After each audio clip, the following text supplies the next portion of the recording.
what's going on, guys? So today we're talking about another episode of the Yu-Gi-Oh! Penny Stock Market Watch. Sorry I missed yesterday. I literally worked from like 11 to 10, so I didn't really have time to do this video, edit it out, and send it out. But without further ado, let's just jump into it.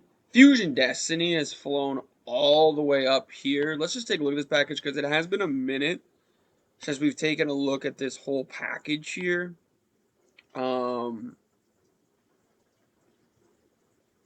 I mean, this is an obvious buy. All versions of this card is an obvious buy. And the reason for that, this card at some point is going to get a reprint. Look at that, it's already gotten it. I forgot I got a reprint in the 2022 tins. What is expensive about this? Is there anything that's expensive about this package? Because I totally forgot that this had a reprint in the 2022 tins. Because my brain was like, wait, something about that package is still really expensive. And honestly, at this point, I don't know if that's true. Celestials are all penny stocks except for the secret rare, the first one.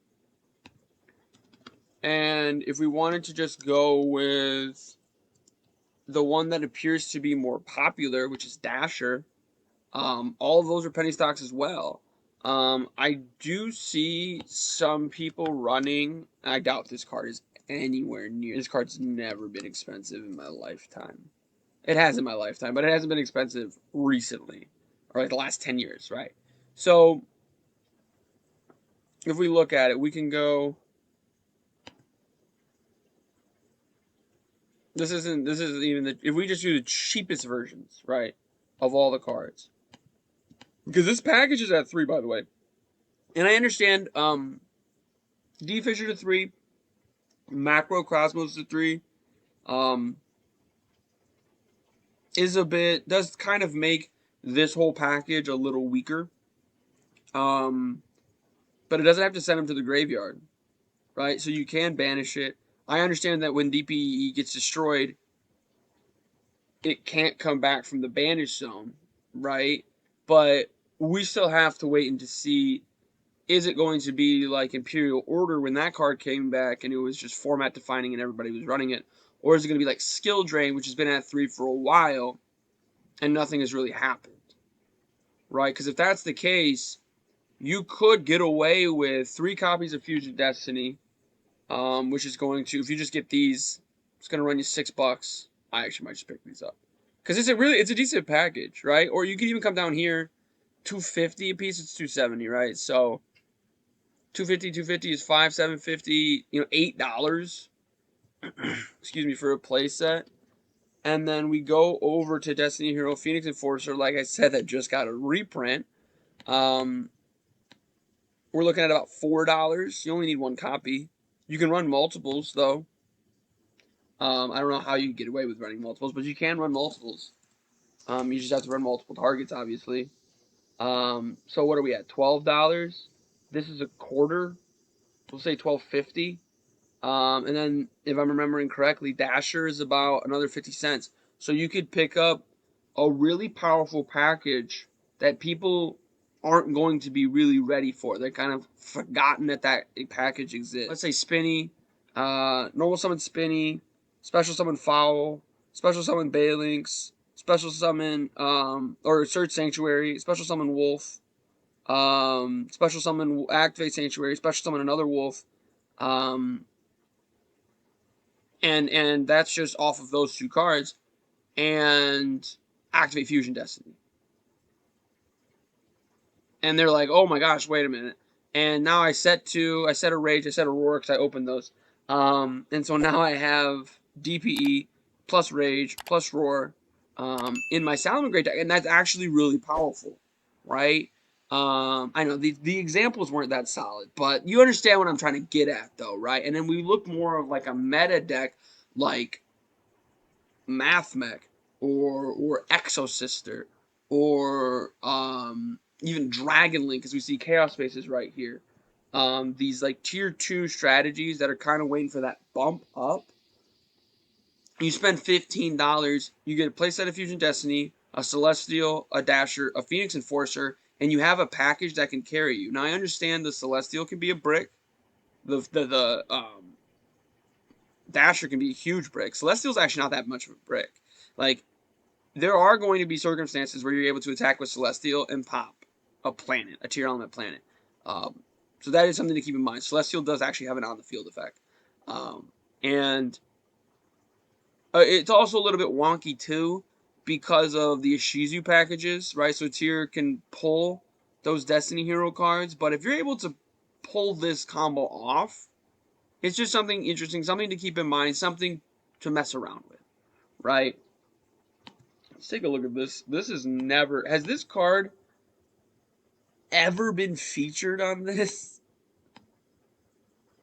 So the original version of Maxi is still $30, $40, $23. But all the versions are under 10. One is technically the one that got us here is this structure deck. Crystal Beast structure deck one. I will say this. Okay, this is sort of like a devil's advocate argument because we got 132 copies at $4.98 cents. Just devil's advocate, real quick. I was thinking about this the other day, and actually, we could probably scroll down a bit to find some of the. No, we can't. Okay, so what I was going to mention is these cards. The Bestial cards, right? And it's actually interesting because we saw another card that I thought of when I saw these, when I'm talking about these cards, right? So what essentially did the Bestial cards power creep out? DD Crow. Now DD Crow, in that circumstance I was just talking about, right? Salamangreat. You can activate Spinny's, attempt to activate Spinny's effect, activate DD Crow, banish Spinny, huge blowout, might completely throw off the Salamangreat player. Bestial can't do that, right? So DD Crow does still have its ways to be played, but this card used to be, and there's a lot of copies of it, right? And so that could be what's holding down the price as well. But this card used to be like a $10 card, right? And it's not anymore because the Bestial stuff power crept it. But remember, we're not talking about DD Crow or Bestial. We're talking about Ash Blossom and Joyous Springs, and the simple fact that it's around this time, and even a card as good as Ash Blossom and Joyous Springs, it's around this time where it begins to get power crept. It's just a simple fact. I understand that cards like Raigeki, Harpy's Feather Duster, I don't know, White Dragon Collapse Serpent, Black Dragon Collapse, Wyvern Burster. I might have that backwards. They've been around for a while. I understand that there are cards that are like that, and maybe Ash Blossom and Joy Springs is like that. But there's two ways of thought here for Ash Blossom and Joy Springs. Either one, it's going to go back up above $10 because there really isn't a fantastic set that this card came from where it was printed a lot. Like Legendary Collection, Kaiba, Dual Power, Maximum Gold, Dual Devastators, and Shadows of Valhalla. Those aren't like big sets. Those are like side sets or even like a box that had a bunch of cards in it that cost like $30, like in the case of Dual Devastator, right? And then it came in two structure decks, which those are appearing to be the two cheapest versions, right? And then it came, obviously, is a secret rare and a prismatic secret rare, right? And this prismatic secret rare reprinting is huge for this card as well. Like it had two very recent reprints, right? So the first thought with Ash Blossom and Joyous Springs is that it's going to go up in value soon because it just had two reprints. It's probably not going to get another reprint for a while. But my thought, like I said, just more of a devil's advocate argument, is this might get power crept soon because it's been around for a long enough time, and the way that Yu-Gi-Oh goes, nothing is allergic to power creep. I was even watching an episode of the DB Grinder where he was showcasing Dragon Link taking on tier elements, and Dragon Link wasn't running any rocket stuff. Like, no matter how powerful something appears to be, it is not allergic to power crap. It's not immune to power crap. So that's just something to keep in mind. But odds are Ash Blossom is one of the safest buys you have right now because it's the lowest it's been since the dawn of its existence. This is literally its floor. I've never seen Ash Blossom this cheap in my entire life. Continue on the side street. Mobilize is doing all right.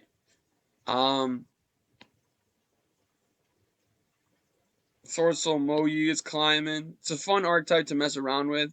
It is another archetype that could run the Destiny Hero Fusion Destiny package. It has before, obviously with Verite Anaconda. But it was even doing it like Sword Soul can't easily go into it. And that's interesting because I mean Baron de Force is still a $100 card. But I think it got announced that there's a reprint coming. And I don't know. And the reason I'm looking this up, I know it's not a penny stock, but Sword Soul is. Yeah, it's already started to go down because of the reprint that was announced. So this has already started to go down. And Sword Soul, we're looking at Sword Soul. You could run 10E Sword Soul or the Fusion Destiny package with Sword Soul, or both. I've even seen both on Master Duel. For like $50. So it's just something to keep in mind. It's a fun deck to mess around with, especially if you like synchro summoning. Tune flip, page flip. That's funny. I was just talking about this card, Harpy's Feather Duster. Actually, let's do this. This is kind of like a throwback because there's just a lot of cards. Harpies, Fusion Destiny, Ash Blossom that we've talked about before. Actually, I don't think I've ever talked about Ash Blossom on this.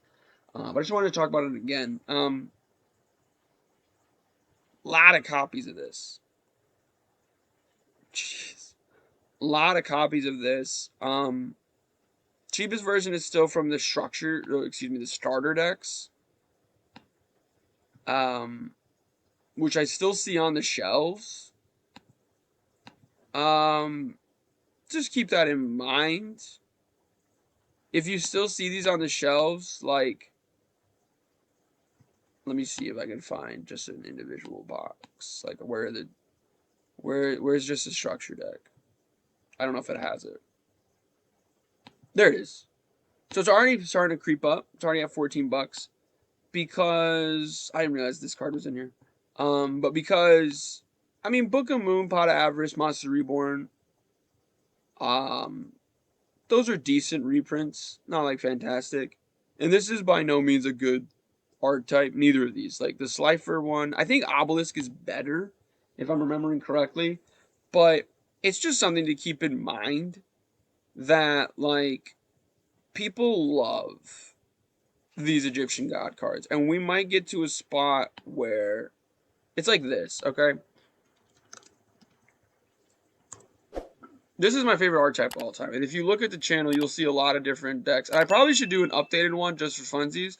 The reason I haven't is, and I guess these prices have gone down, but a lot of these cards are kind of harder to get a hold of. Like Yaksha's above $1. That's a little annoying. High Avatar Garunix is over $1. And if I go over to eBay, right, and you know that's where I like to get deck cores, and I look at a Fire King, don't just search Fire King, because if you search Fire King on eBay, this is a fun fact, you'll get these. Don't do that. You have to search, you have to add deck. It's like $90. Right? Like Sword Soul's cheaper than this. And so the reason why this matters, I'm not trying to just feature my favorite deck just because I want to feature my favorite deck. The reason why this matters is because, what were we talking about? We were talking about the Egyptian God structure decks. Most of the Fire King cards came in the structure deck. And that structure deck came out a long, long time ago. Like 6 or 7, no, not that long. Maybe, no, actually, yeah, about 6 or 7 years ago. And so now, they're not really expensive. But imagine this, if you had the structure deck, if you bought 6 copies of that structure deck when it first came out at $60, now you have 2 of those decks that are being currently sold for $90. That's if you could sell them. You spent 60, you're selling for 90. If you could sell them for 80 a piece, two Fire King decks for 80 a piece, and you're going to be able to do that, maybe even 75, you made a $30 profit. And I know it's like, well, that's waiting 6 or 7 years for a $30 profit, but that's Fire Kings. These are Egyptian god cards. Like, this is Egyptian god support. So there's a definite possibility that within a few years, these structure decks are at the moon. These structure decks are just absolutely to the moon. You can't get a hold of them, and you're thinking to yourself, man, I remember when Walmart was selling those on sale for like $8.99, and I thought about picking it up just for funsies, just to mess around with it, and now they're like $30 a piece, and I could have made so much money, right? And a big reason though too is this card that we were just talking about that brought us there, Harpy's Feather Duster. It's a staple of the side deck, and it might come to 3. Probably won't, but it might come to 3. And if it does, those structure decks are off the wall. To be honest, I went way too far down. Okay. There's one other thing I wanted to talk about. Because I saw this archetype last week. And let's do this. Let's do Doodle. Is this which one is this? Is this Doodle Beast support? It is. Okay. So let's just evaluate this real quick. And you guys let me know in the comment section down below.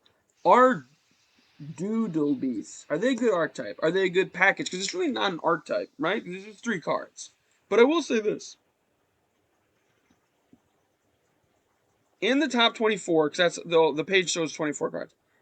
In the top 24 best-selling cards under $5, the Doodle Beast cards are there. So we got Doodle Beast Stego that says, if you control no monsters, or if all monsters you control are dinosaurs, you can special summon this card. If this card is normal or special summon, you can add a Doodle Book spell or trap from your deck to your hand, then discard a card. Not the worst. Okay, not the best. Not the worst either, though. Doodle Beast Tyranno. You can tribute summon this by tribute summon 1 dino monster. During your main phase, if a dinosaur monster is on the field, you can, immediately after this effect's resolved, tribute summon this card from your hand. If this card is normal summoned, you can destroy a monster on the field. If this card was tribute summoned by tributing a Doodle Beast monster, it gains attack. That's fun. That's not that bad. What is the... Okay, it's a little annoying that this... And pay no attention to prank kids doodle doodle do. It's a little annoying that this card only searches spells and traps. So it's already got the makings of not being a great archetype. But when a dinosaur monster is targeted for attack, negate the attack and special summon Doodle Beast monster from your graveyard. It cannot be destroyed by battle. Also destroy it during the end phase. This card's in your graveyard except the turn it was sent there. You can banish this card from your graveyard. I have a level 5 or higher Dino monster for your deck to your hand. That's interesting. So it searches a lot, actually. It searches UCT. It searches the one that, like, it's like, oh, I don't remember its name, but it can negate a spell or trap, and it banishes a monster. A lot of times it gets summoned off of Super Evolution Pill. I haven't looked at dinosaur stuff in a while, though, because it's not very good. This also searches Doggeran, if that's how you say that card's name. But there's a Kaiju that's level 8 that's also a dinosaur.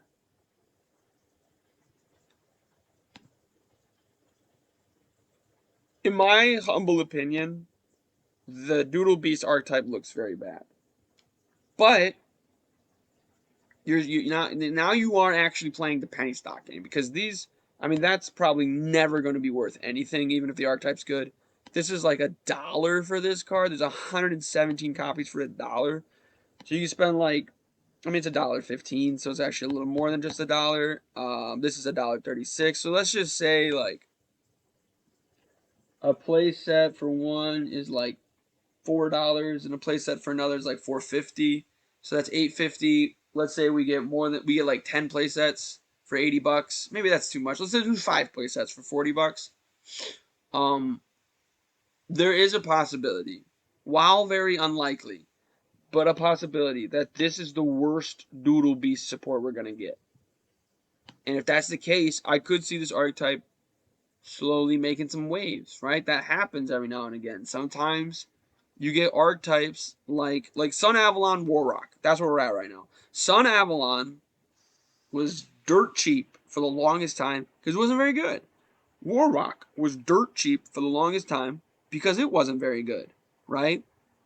One archetype got a good amount of support and is now a solid tier 2, tier 2.5 probably rogue strategy. Another archetype did not get a lot of solid support and it is just in the dumpster with Fire Kings, right? Doodle Beast, in my humble opinion, is in that category. Okay, and if you think it's going to take the Sun Avalon route, invest. If you think it's going to take the Warrock route, throw these away. But let me know what you guys think in the comment section down below. What cards under $5 are you looking for? Let me know in those comments down below. Make sure you guys click that like button to show your support for the channel. Subscribe for even more content. But most importantly of all, have a good day.